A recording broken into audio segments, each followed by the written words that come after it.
நடிகர் ரஜினிகாந்த் சென்னை கிரீன் சாலையில் உள்ள அப்பல்லோ மருத்துவமனையில் அனுமதி. அடிவயிற்று பகுதியில் லேசான வீக்கம் இருப்பதால் பரிசோதனை என தகவல்.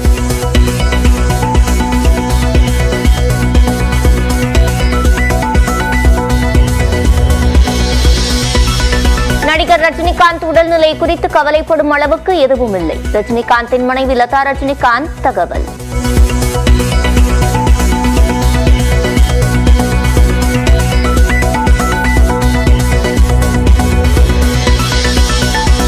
நண்பர் ரஜினிகாந்த் விரைந்து நலம் பெற விழைகிறேன். முதலமைச்சர் மு க ஸ்டாலின் எக்ஸ் பதிவு.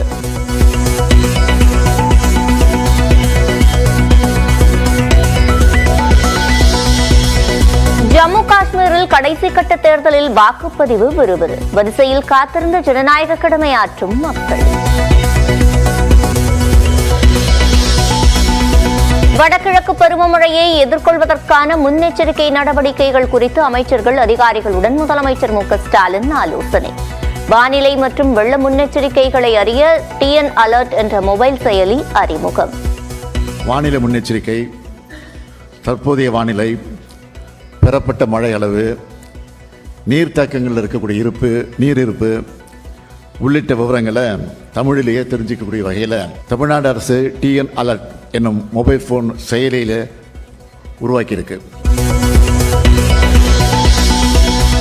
மழைநீர் வடிகால் பணிகள் நிறைவடையவில்லை என எதிர்க்கட்சித் தலைவர் எடப்பாடி பழனிசாமி குற்றச்சாட்டு. விரைந்து முடிக்காவிட்டால் இந்த ஆண்டும் சென்னை மிதக்கும் என பேட்டி. தமிழ்நாடு அமைச்சரவையில் துணை முதலமைச்சர் உதயநிதிக்கு 3வது இடம். முதலமைச்சரை தொடர்ந்து 2வது இடத்தில் நீடிக்கிறார் நீர்வளத்துறை அமைச்சர் துரைமுருகன். ஈரோடு வணிக வளாகத்தில் சுவர் விழுந்து ஒருவர் உயிரிழப்பு. 2 கடைகளுக்கு இடையில் உள்ள சுவரை இடிக்கும் பணியின் போது நடந்த துயரம்.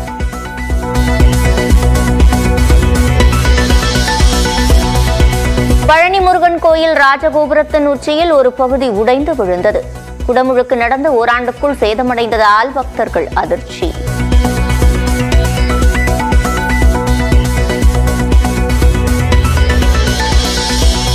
வங்கதேசத்திற்கு எதிரான 2வது டெஸ்ட் போட்டியில் அதிவேகமாக 250 ரன்கள் குவித்து இந்திய அணி புதிய சாதனை. சர்வதேச கிரிக்கெட்டில் குறைந்த போட்டிகளில் 27,000 ரன்கள் குவித்து சச்சினின் சாதனையை முறியடித்தார் விராட் கோலி. இந்நேரத்திற்கான முக்கிய செய்திகளை பார்த்தோம். தொடர்ந்து வணக்கம் தமிழ்நாட்டை வழங்குவதற்காக இணைகிறார் நெறியாளர் அபிநயா. அபிநயா, இனி உங்களிடம். நன்றி சிவரஞ்சன்.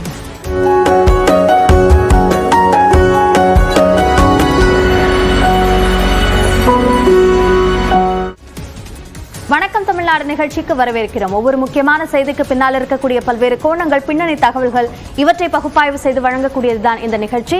இதில் முதலாவதாக ஒரு அண்மை செய்தியை பார்க்கவிருக்கிறோம். மிக முக்கியமான இன்றைய முக்கிய செய்திகளில் ஒன்றாக இருக்கக்கூடிய ரஜினிகாந்த் மருத்துவமனையில் அனுமதிக்கப்பட்டிருக்கிறார். இது சார்ந்த ஒரு முக்கிய தகவல் கிடைத்திருக்கிறது. அதனை முதலாவதாக நாம் பார்க்கவிருக்கிறோம். அதனைத் தொடர்ந்து நியூஸ் அண்ட் வியூஸ் பகுதியில் 4 முக்கியமான செய்திகள். வடகிழக்கு பருவமழைக்கான தமிழ்நாட்டினுடைய அந்த தயாரிப்பு முறை, முன்னெச்சரிக்கை நடவடிக்கை எந்த அளவிற்கு இருக்கிறது, அதே போன்று ஆந்திர முதலமைச்சரை உச்சநீதிமன்றம் கண்டித்திருக்கிறது, அதனுடைய பின்னணி என்ன என்பது குறித்தும், வக்ஃப் சட்ட திருத்தம் தொடர்பான அந்த கருத்து கேட்பை ஜேபிசி நடத்தி வருகிறது, இது தொடர்பாக நிகழக்கூடிய நிகழ்வுகள் சார்ந்தும், ஜம்மு காஷ்மீருடைய 3ஆம் கட்ட தேர்தல் நடைபெறக்கூடிய நிலையில் அது சார்ந்த பல்வேறு விவரங்களையும் நாம் பார்க்கவிருக்கிறோம். அதனைத் தொடர்ந்து துணை முதலமைச்சர் நியமனம் குறித்து பல்வேறு கருத்துக்களை முன்னாள் அமைச்சர் RB உதயகுமார் நம்மோடு பகிர்ந்திருக்கிறார். அந்த நேர்காணலையும் பார்க்கவிருக்கிறோம். தற்போது அந்த முக்கிய செய்தியை பார்க்கலாம்.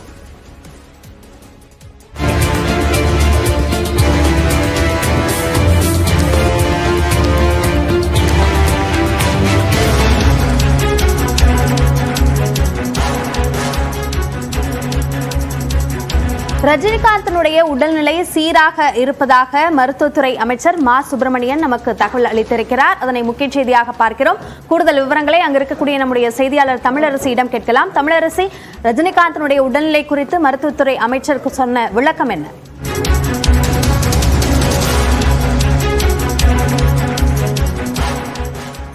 அடிவயிற்றில் லேசான வீக்கம் காரணமாக அது தொடர்பான சிகிச்சை மேற்கொள்வதற்காக நடிகர் ரஜினிகாந்த் நேற்றிரவு அப்போலோ மருத்துவமனையில் அனுமதிக்கப்பட்டார். இன்று காலை அவருக்கு அந்த இரத்த நாளத்தில் இருக்கக்கூடிய பாதிப்பை சரி செய்வதற்கான ப்ரொசீஜர் என்பது மேற்கொள்ளப்பட்டது.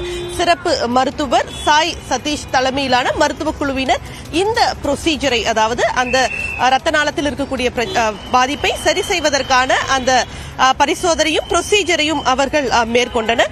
இந்த நிலையில் காலை 10 மணிக்கு மேல் அவருடைய குடும்பத்தினரின் அனுமதி பெற்று இந்த மருத்துவ அறிக்கைகள் கிடைக்கப்பெற்ற பிறகு அவருடைய உடல்நலம் குறித்த மருத்துவ அறிக்கை அதிகாரப்பூர்வமாக வெளியிடப்படும் என எதிர்பார்க்கப்படுகிறது. இந்த நிலையில் மருத்துவத்துறை அமைச்சர் மா சுப்பிரமணியம் நமக்கு அளித்திருக்கக்கூடிய தகவலில் நடிகர் ரஜினிகாந்த் உடல்நிலை நலமாக உள்ளது என்றும் உடல்நிலை குறித்து தொடர்ந்து கவனித்து வருவதாகவும் தெரிவித்திருக்கிறார். மேலும் அச்சப்படக்கூடிய வகையில் எதுவும் இல்லை என்றும் இது ஒரு திட்டமிடப்பட்ட மருத்துவ பரிசோதனை என்ற அடிப்படையில் அவர் மருத்துவமனையில் அனுமதி ஆகி தற்போது பரிசோதனை செய்யப்பட்டிருப்பதாகவும் பெரிய அளவிலான அறுவை சிகிச்சை எதுவும் செய்யப்படவில்லை என்றும் தமிழக மருத்துவத்துறை அதிகாரிகளும் அப்போலோ மருத்துவ முறையும் தொடர்பில் இருப்பதாகவும் மருத்துவத்துறை அமைச்சர் தெரிவித்திருக்கிறார். எனவே இது ஒரு ஏற்கனவே முன்கூட்டியே திட்டமிடப்பட்ட ஒரு மருத்துவ பரிசோதனைக்காக நடிகர் ரஜினிகாந்த் இங்கே அனுமதிக்கப்பட்டிருப்பதாகவும் அவருடைய உடல்நலம் சீராக இருப்பதாகவும் கவலைப்படக்கூடிய அளவில் எதுவும் இல்லை எனவும் தற்போது தகவலானது வெளியாகி இருக்கிறது. அபிநயா, திடீர் உடல்நல குறைவு என்று எதுவும் இல்லை, இது ஏற்கனவே திட்டமிடப்பட்ட ஒன்றுதான். அவருடைய உடல்நிலை சீராக இருக்கிறது என்ற தகவலை மருத்துவத்துறை அமைச்சர் கொடுத்திருக்கிறார். இது சார்ந்த கூடுதல் கள விவரங்களுக்கு நன்றி தமிழரசி. அடுத்ததாக நாம் நியூஸ் அண்ட் வியூஸ் பகுதிக்குள் செல்லலாம். இதில் முதலாவதாக வடகிழக்கு பருவமழை காலம் நெருங்கிக் கொண்டிருக்கிறது. இதற்காக தமிழ்நாடும் சென்னையும் எந்த அளவிற்கு தயாராகி வருகிறது என்பது முக்கியமான ஒரு கேள்வியாக இருக்கிறது. ஏன் குறிப்பிட்ட சென்னை என்றால் இங்கு மக்கள் நெருக்கம் அதிகமாக இருப்பதன் காரணமாக வெள்ளத்தினுடைய பாதிப்புகள், அதாவது மழை நீர் தேங்கக்கூடிய ஒரு சூழல் ஏற்பட்டால் அதிக பாதிப்புகளை சந்திக்கக்கூடியதாக சென்னையும் முக்கியமாக இருந்து வருகிறது. அந்த வகையில் இங்கு நடத்தப்படக்கூடிய அந்த முன்னெச்சரிக்கை நடவடிக்கைகள் சார்ந்த கேள்விகள் தொடர்ந்து எழுந்து கொண்டே இருக்கின்றன. அந்த வகையில் இந்த ஆண்டை பொறுத்த வரைக்கும் வடகிழக்கு பருவமழை எப்படி இருக்கும் என்பது சார்ந்த விவரங்களை வானிலை ஆய்வாளர்களிடம் நாம் கேட்கும் போது அவர்கள் வழக்கமாக ஒரு வடகிழக்கு பருவமழையாகத்தான் இருக்கும், ஆனால் மழை வெள்ளத்தை ஏற்படுத்தக்கூடிய அளவிற்கான தீவிர மழை பெய்வதற்கான வாய்ப்பும் ஏற்படுவதற்கு வாய்ப்பு இருக்கிறது என்ற கருத்தையும் சொல்கிறார்கள். இருந்தாலும் இது சார்ந்த ஒரு தெளிவு என்பது ஓரிரு வாரங்களுக்கு பிறகு தெரியும் என்றும் குறிப்பிடுகிறார்கள். குறிப்பாக அக்டோபர் 3வது வாரத்திலிருந்து வடகிழக்கு பருவமழை தொடங்குவதற்கான வாய்ப்பு இருக்கிறது என்ற கருத்தும் சொல்லப்படுகிறது. இந்த அச்சம் ஏன் எழுகிறது என்றால் கேரளா, ஆந்திரா, தெலுங்கானா, பீகார், குஜராத் போன்ற பல்வேறு மாநிலங்கள் பெரும் வெள்ள பாதிப்புகளை சந்தித்திருக்கின்றன. அந்த வகையில் இங்கு தமிழ்நாட்டில் வெள்ள பாதிப்பு ஏற்படுமா என்று அந்த கேள்வி எழுகிறது. ஆனால் அது சார்ந்த ஒரு தெளிவு அந்த வானிலை மூலமாக அறிவதற்கு இன்னும் ஓரிரு வாரங்கள் காத்திருக்க வேண்டிய ஒரு சூழல் தான் இருக்கிறது என்ற ஒரு கருத்தை சொல்லுகிறார்கள். இதன் அடிப்படையில் தமிழ்நாடு அரசை பொறுத்த வரைக்கும் முன்னெச்சரிக்கை நடவடிக்கைகளை கண்காணிப்பதற்காக 15 IAS அதிகாரிகளை நியமனம் செய்திருக்கிறார்கள். ஒரு உயிர் கூட இந்த மழை பாதிப்புகளால் போகக்கூடாது என்பதை வலியுறுத்தும் விதமாக நேற்றைக்கு முதலமைச்சர் இதற்காக நடத்தப்பட்ட அந்த ஆலோசனை கூட்டத்தில் பேசியிருக்கிறார். அத்தோடு இங்கு சென்னையை பொறுத்த வரைக்கும் மழைநீர் வடிகால் பணிகள் நிறைவடையவில்லை என்ற அந்த விமர்சனத்தை எதிர்க்கட்சித் தலைவர் எடப்பாடி பழனிசாமி முன்வைத்திருக்கிறார். ஆனால் அது முழுமையாக முடிப்பதற்கான அனைத்து பணிகளும் செய்யப்பட்டிருக்கின்றன என்ற கருத்தை மாநகராட்சி தரப்பில் மேயர் அந்த கருத்தை தெரிவித்திருக்கிறார். இதில் குறிப்பாக தேவையில்லாமல் பள்ளங்கள் தோண்ட வேண்டாம் என்று அனைத்து துறைகளுக்கும் ஏற்கனவே கடிதம் அனுப்பப்பட்டிருக்கிறது. இவற்றை எல்லாம் அடிப்படையாக வைத்து அந்த மழை பாதிப்புகள் என்பது எந்த அளவிற்கும் மக்களுடைய இயல்பு வாழ்க்கை பாதிக்காத வகையில் முன்னெச்சரிக்கை நடவடிக்கைகளை மேற்கொள்ள வேண்டும் என்பதுதான் அனைவருடைய ஒரு எதிர்பார்ப்பாக இருந்து வருகிறது. அதனை உறுதி செய்வதற்கான முயற்சிகளில் தமிழக அரசு ஈடுபட்டிருக்கிறது என்பதுதான் தமிழ்நாடு அரசினுடைய கருத்தாக இருக்கிறது. அடுத்ததாக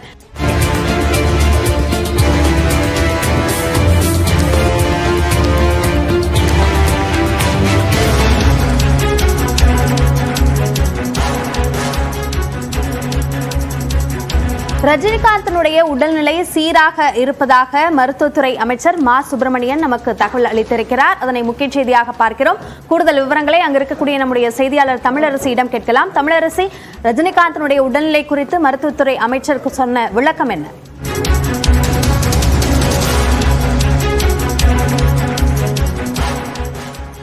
அடிவயிற்றில் லேசான வீக்கம் காரணமாக அது தொடர்பான சிகிச்சை மேற்கொள்வதற்காக நடிகர் ரஜினிகாந்த் நேற்றிரவு அப்போலோ மருத்துவமனையில் அனுமதிக்கப்பட்டார். இன்று காலை அவருக்கு அந்த இரத்த நாளத்தில் இருக்கக்கூடிய பாதிப்பை சரி செய்வதற்கான ப்ரொசீஜர் என்பது மேற்கொள்ளப்பட்டது. சிறப்பு மருத்துவர் சாய் சதீஷ் தலைமையிலான மருத்துவ குழுவினர் இந்த ப்ரொசீஜரை, அதாவது அந்த இரத்த நாளத்தில் இருக்கக்கூடிய பாதிப்பை சரி செய்வதற்கான அந்த பரிசோதனையும் ப்ரொசீஜரையும் அவர்கள் மேற்கொண்டனர்.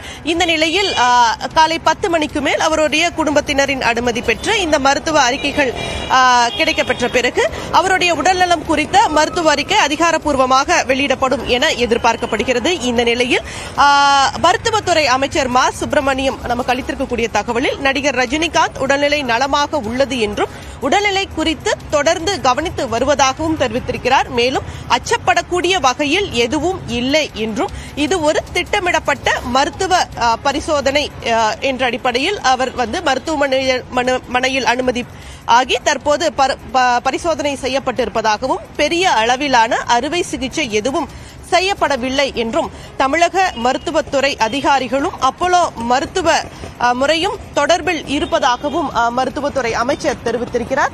எனவே இது ஒரு ஏற்கனவே முன்கூட்டியே திட்டமிடப்பட்ட ஒரு மருத்துவ பரிசோதனைக்காக நடிகர் ரஜினிகாந்த் இங்கே அனுமதிக்கப்பட்டிருப்பதாகவும் அவருடைய உடல்நலம் சீராக இருப்பதாகவும் கவலைப்படக்கூடிய அளவில் எதுவும் இல்லை எனவும் தற்போது தகவலானது வெளியாகி இருக்கிறது. அபிநயா, திடீர் உடல்நல குறைவு என்று எதுவும் இல்லை, இது ஏற்கனவே திட்டமிடப்பட்ட ஒன்றுதான். அவருடைய உடல்நிலை சீராக இருக்கிறது என்ற தகவலை மருத்துவத்துறை அமைச்சர் கொடுத்திருக்கிறார். இது சார்ந்த கூடுதல் கள விவரங்களுக்கு நன்றி தமிழரசி.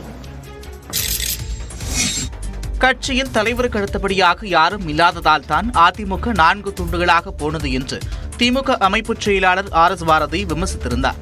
இதற்கு பதிலளித்துள்ள அதிமுக பொதுச் செயலாளர் எடப்பாடி பழனிசாமி, திமுகவில் பல ஆண்டுகளாக உழைத்த மூத்த தலைவர்களுக்கு ஏன் துணை முதலமைச்சர் பதவி வழங்கவில்லை என்று கேள்வி எழுப்பியுள்ளார். பெரியார் அண்ணா வச்சிருந்தார், அண்ணா கலைஞர் வச்சிருந்தார், கலைஞர் தளபதி வச்சிருந்தார், தளபதி இன்னைக்கு இவரை ஒரு லெப்டினெண்ட்டாக வச்சிருக்கார்.